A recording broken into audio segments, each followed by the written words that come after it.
We're back now with West Virginia Senator Joe Manchin. He's a moderate Democrat who has pushed for bipartisan background check legislation. He joins us this morning from Charleston.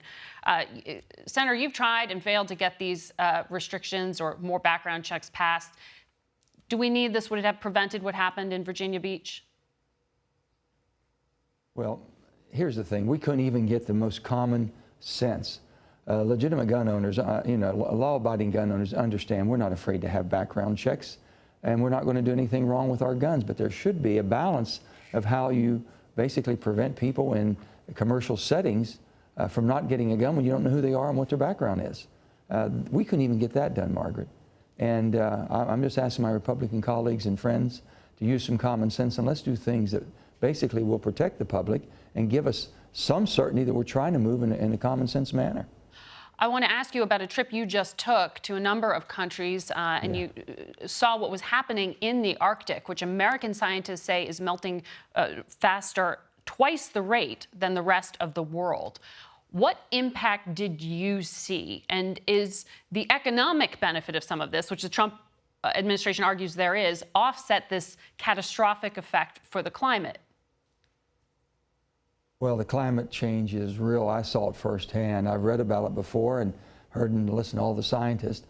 The thing of it is, if you go up in that fragile ecosystem that we have, and then you look at the geopolitics that's involved, we met with the parliamentarians of the 8 Arctic nations. We listened to each one of them, from Russia to Canada, the U.S., and then you have Denmark's, Finland, Sweden, Norway, and Iceland. They all absolutely will show you, not just tell you, they'll show you the changes that are happening, the fish migration, the changes of that, the melting of the ice. We were in Greenland, went up to the ice shelf there and saw how it's retreated in a very short period of time. So we as humans have a responsibility to do something. I'm not for elimination because that's not practical. You're not going to stop the rest of the sovereign countries of the world from using the energy they have in their backyard, but we can use it much cleaner. I was at the university in Stockholm, in Aberdeen, and saw carbon capture utilization, not sequestering, trying to pump it in the ground, by using it as byproducts in valued assets. It's going to be unbelievable if we start working in a way that basically science has proven that we can do it. You also heard, though, from the Trump administration that national security officials are warning that Russia might have been conducting in that area low-yield nuclear tests. Have you seen any evidence of that? I didn't see that. What I did see and what I know, Russia is spending more of their money, more of their effort and money in the Arctic region. They have a tremendous landmass that's in the Arctic. They're spending more money there than they are in entire social services for Russia. It's unbelievable the commitment they've made. We've seen more activity of aircraft flying in those spaces. We've seen submarine activity from Russia, more so than we have during the Cold War. So there's a lot of activity there. They opened up the Northwest Passage. That's a whole nother, that's a game changer.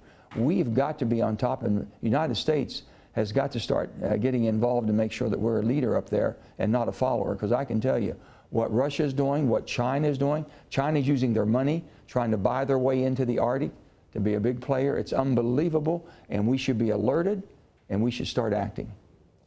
Well, I do want to talk to you more about that, and because you are one of 3 Democrats who voted to confirm the Attorney General, I want to hear your views on what he said this week. But we have to take a break, and we'll have those questions when we come back.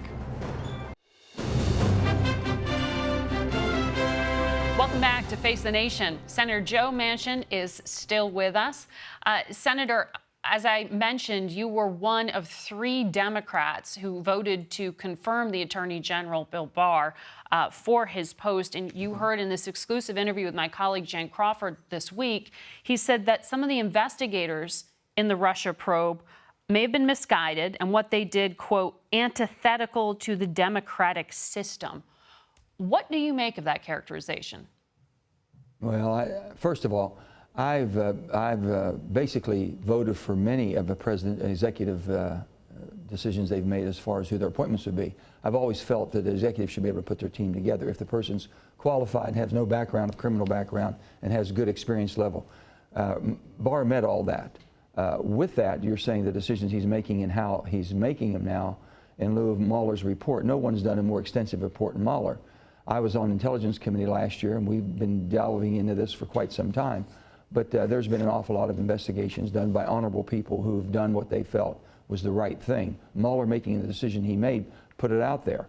I always wanted to hear from Mueller to come before Congress and hear from his own mind and his own mouth, if you will, what his intentions were, and if he thought he was impeded and could not have gone farther, or did he find anything. I don't think that there was collusion, quid pro quo, but I think there was an awful lot of people that were riding it pretty high for themselves, trying to put themselves in the best position they could to enhance their own wealth, if you will.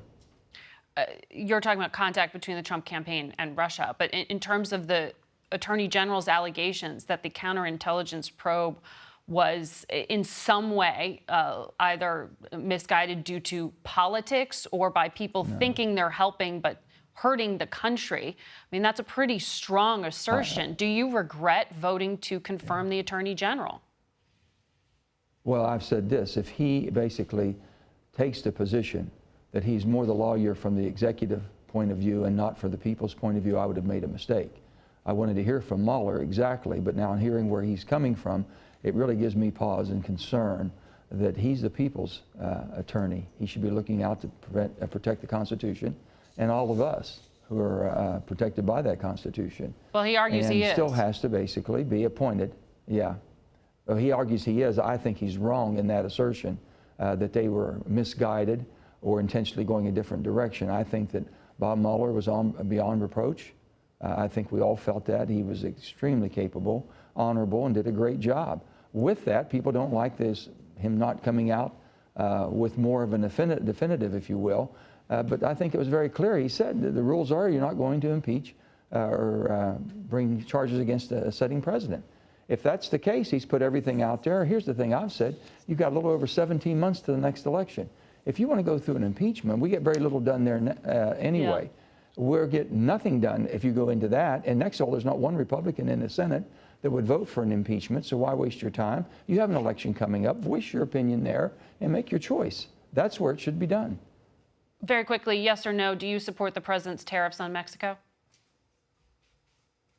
Oh, no, not the way we're going here. I've said, Mr. President, please, the 2013 major immigration bipartisan bill that we passed is a bill that needs to come back. Please, Mr. President, let's fix immigration and border security. We need both. Senator Manchin, thank you for joining us.